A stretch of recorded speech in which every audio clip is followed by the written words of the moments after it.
پاک کی غلامی میں آ جائیں۔ وہ کہتے تھے دنیا، اعلیٰ حضرت نے کتاب لکھی ہے الامن والعلا، اس میں آپ فرماتے ہیں جو حضور کی پناہ میں آ جاتا ہے نا وہ بچ جاتا ہے۔ اللہ کرے آپ کو سمجھ آئے میری بات کی۔ جو حضور کی پناہ میں آ جاتا ہے وہ جو دنیا دار رہتا ہے، مالدار رہتا ہے، حضور کی پناہ میں نہیں آتا وہ بے سکون رہتا ہے۔ فرماتے ہیں یہاں دنیا میں بھی حضور کی پناہ میں آ جاؤ، آج لے ان کی پناہ۔ اور آج دلیل آپ نے ابن ماجہ کی حدیث لکھی ہے، حضرت تمیم داری حدیث کے راوی ہیں، اعلیٰ حضرت نے لکھی ہے، فرماتے ہیں جو حضور کی پناہ میں آیا بچ گیا۔ دلیل دیتے ہیں، فرمایا انسان تو انسان، جانور بھی آتے تھے تو بچ جاتے تھے۔ حضرت تمیم داری رضی اللہ تعالیٰ عنہ فرماتے ہیں کہ ہم کھڑے تھے، ایک اونٹ دوڑتا ہوا آیا، نبی کریم صلی اللہ علیہ وسلم کے پہلے اس نے قدموں پہ سجدے کیے۔ صحابہ کہنے لگے حضور ہمیں بھی اجازت دیں، فرمایا وہ تو بے زبان ہے، اسے تو پتہ کوئی نہیں، پیش نظر ہے وہ نو بہار، سجدے کو دل ہے بے قرار، روکیے سر کو روکیے یہی تو امتحان ہے۔ فرمایا اسے کیا پتا، تم تو مکلف ہو شریعت کے، تمہیں اجازت نہیں ہے۔ اور اعلیٰ حضرت نے دو ٹوک لکھا ہے، فرمایا سوائے خدا کے کسی کو تعظیمی سجدہ بھی حرام ہے۔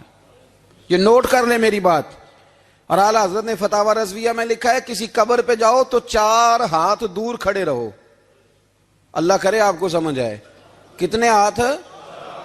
4 ہاتھ دور کھڑے رہو، سورۃ فاتحہ پڑھو، درود شریف پڑھو، جس قبر پہ گئے ہو ان کی روح کو اصال ثواب کرو، ان کے وسیلے سے دعا مانگو۔ اعلیٰ حضرت فرماتے ہیں قبر کو سجدہ بالاتفاق حرام ہے، طواف قبر کا کرنا بالاتفاق حرام ہے، بوسہ لینے میں اختلاف ہے کہ جائز ہے کہ ناجائز ہے، لیکن بوسے سے بھی چونکہ شک پڑتا ہے تو فرماتے ہیں احمد رضا کی رائے یہ ہے کہ بوسہ لینے سے بھی بچا جائے۔ وہ آ گیا تو اس سے اگلی باتیں کرتا ہے، بس خاموش رہ، باادب رہ اور پیچھے رہ۔ تو حضرت تمیم داری کہتے ہیں یہ حدیث اعلیٰ حضرت نے لکھی ہے الامن والعلا میں، فرماتے ہیں کہ اونٹ نے پہلے سجدہ کیا، قدم چومے، پھر اس نے حضور کے کان میں کوئی بات کہی۔ روزے دے دوالے نے غلامہ دیاں ٹولیاں، ایک پہ سن دے کروڑاں دیاں بولیاں، یعنی اونٹ نے بات کی تو حضور نے وہ بھی سن لی۔ اعلیٰ حضرت کہتے ہیں جو پناہ میں آتا ہے بچ جاتا ہے۔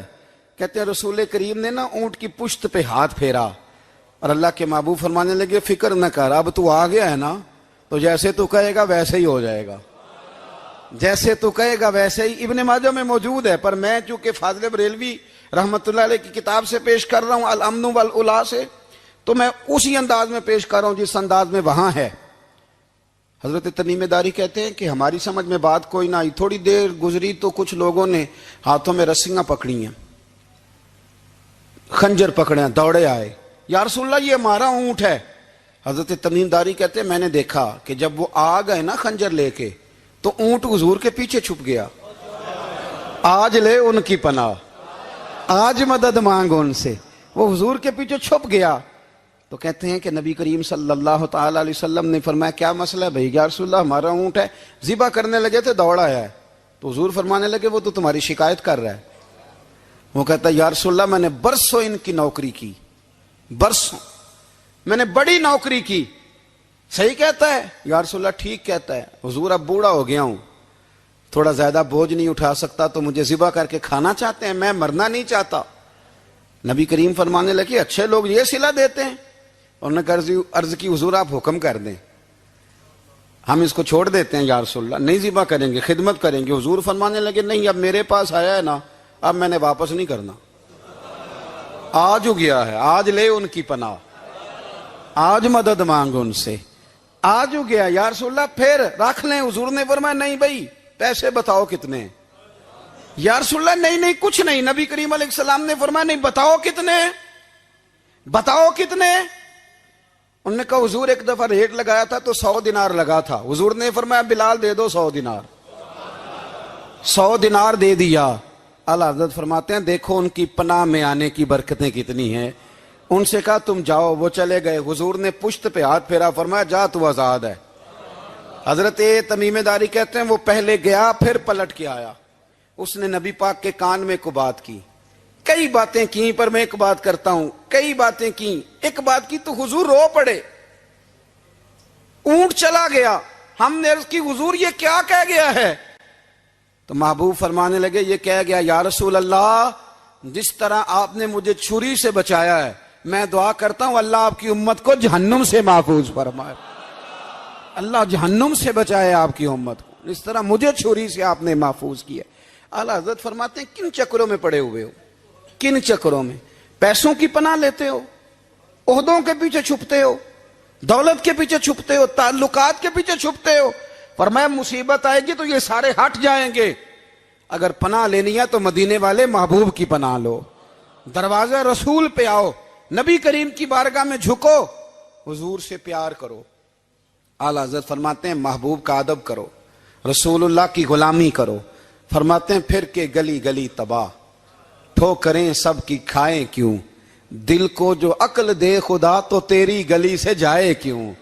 اور فرمانے لگے جان ہے عشق مصطفیٰ روز فزوں کرے خدا، جس کو ہو درد کا مزہ وہ ناز دوا اٹھائے کیوں، جس کو ہو درد کا مزہ وہ ناز دوا اٹھائے کیوں۔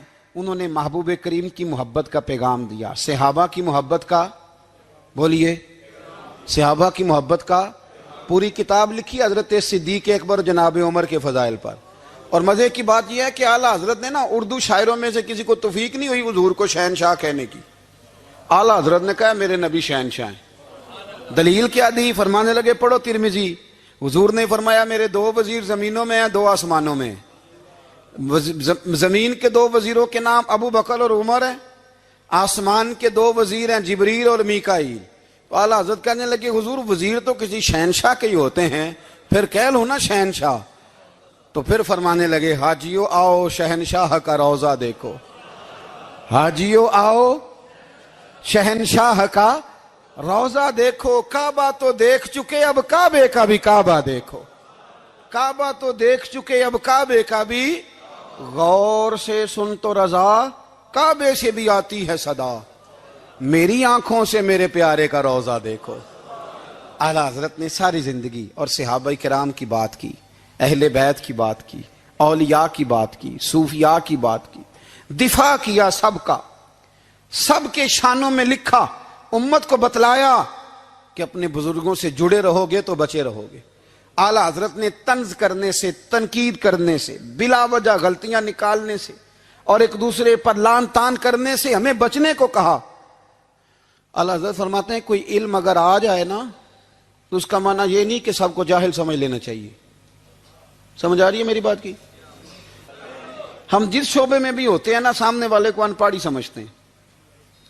مولویوں کے بارے میں بعض لوگوں کا خیال ہے کہ یہ پتہ نہیں کون سی مخلوق ہے، ان کو کیا پتا دنیا داری کا۔ میں صحیح کہہ رہا ہوں۔ اسی طرح جو میرے شعبے سے تعلق رکھنے والے لوگ ہیں وہ کہتے ہیں شاید سارے تاجر 2 نمبر طریقے سے ہی مال کماتے ہیں۔ یہ ہو نہیں سکتا، ایسا ہو نہیں سکتا۔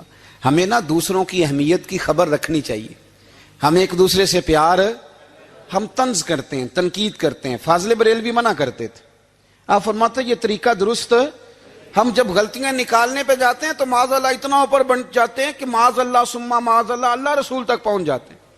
اعلیٰ حضرت کے زمانے میں ایک شخص نے کہہ دیا نبی پاک کا خیال آئے تو نماز ٹوٹ جاتی ہے۔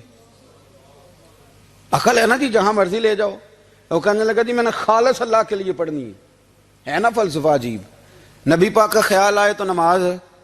اعلیٰ حضرت فرمانے لگے تو بڑا ہی پاگل ہے، جب تو کہے گا السلام علیکہ ایھا النبی، خیال آئے گا کہ نہیں؟ فرمانے لگے تو بڑا ہی نادان ہے، جب تو کہے گا اللہم صلی علی محمد وعلی، خیال آیا کہ نہیں آیا؟ فرمانے لگے تو نبی پاک کی بات کرتا ہے، نماز میں تو ابا اماں کا بھی خیال آتا ہے، ربنا اغفر لی والی والدیہ۔ فرمانے لگے ربے کے خیال سے نہیں ٹوٹتی تو مدینے والے کے خیال سے کیسے ٹوٹ گئی؟ فرمانے لگے بڑا ہی بیوقوف ہے تو۔ اعلیٰ حضرت فرمانے لگے تو کہتے ہیں حضور کا خیال آئے تو ٹوٹ جاتی ہے۔ فرمانے لگے جب تک حضور کا خیال آئے نہ نماز ہوتی نہیں، جب تک حضور کا خیال نہ آئے نماز ہوتی نہیں، سوال ہی نہیں پیدا ہوتا۔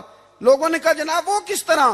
تو اعلیٰ حضرت فرمانے لگے اللہ نے کہا قرآن میں واقعی الصلاۃ، نماز پڑھو، یہ نہیں بتایا کتنی پڑھنی ہے، اور یہ بھی نہیں بتایا فجر کی کتنی پڑھنی ہے، یہ بھی نہیں بتایا ظہر کی، یہ بھی نہیں بتایا قیام کیسے کرنا ہے، ہمیں یہ بھی نہیں بتایا رکوع کیسے کرنا ہے۔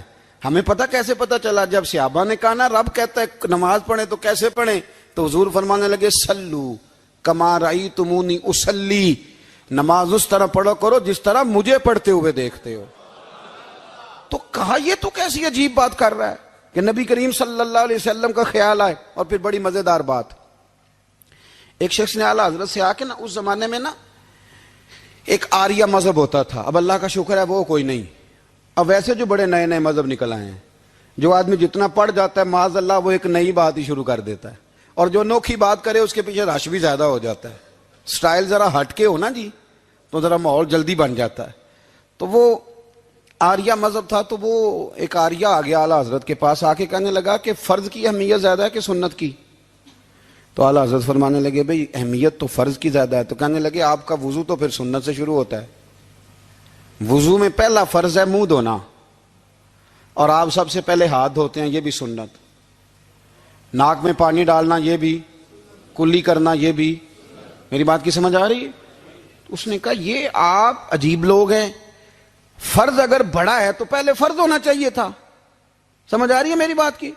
لوگ دین پر بڑے بڑے مختلف اعتراضات کرتے ہیں نا، اس نے کہا جی پہلے ہونا چاہیے تھا فرض، تو منہ دھونا فرض ہے، آپ نے گھٹنوں تک ہاتھ دھوئے، اب یہ جو آپ نے ہاتھ دھو یہ بھی سنت، کلی کری تو وہ بھی سنت، ناک میں پانی ڈالا تو وہ بھی سنت، تو آپ تو چوتھے نمبر پہ فرض ادا کر رہے۔ تو اعلیٰ حضرت فرمانے لگے تم اصل میں محبوب کا غلام نہیں نا، ہاں تجھے کیا پتا ہو یہ بات کیا ہے، تو بیٹھ جا ہم سے سن، ہم تجھے بتاتے ہیں۔ اس نے کہا جی کیا مطلب؟ فرمانے لگے یہ محبوب جو ہے نا ہمارے، یہ ہمیں بڑی جگہوں سے بچاتے ہیں، یہ بچا بچا کے فرائض تک لے جاتے ہیں۔ کیا مطلب؟ کہنے لگے حضور نے ہمیں کہا ہے کہ پہلے نا ہاتھ دھو لو، پتہ چل جائے پانی زیادہ گرم تو نہیں، منہ جالی نہ جائے، پہلے نا دیکھ لو۔ فرمایا پھر ناک میں ڈال کے پتہ کرا لو کہ اس میں سے بدبو تو نہیں آتی، سنت بھی ادا ہو گئی، پتہ بھی چل گیا بو تو نہیں آ رہی، اور فرمایا پھر منہ میں ڈال کے چکھ لو کہ بد ذائقہ تو نہیں۔ اب یہ 3 سنتیں ادا کر کے تم فرض ادا کرو گے تو اللہ بھی راضی ہوگا، اللہ کے رسول بھی راضی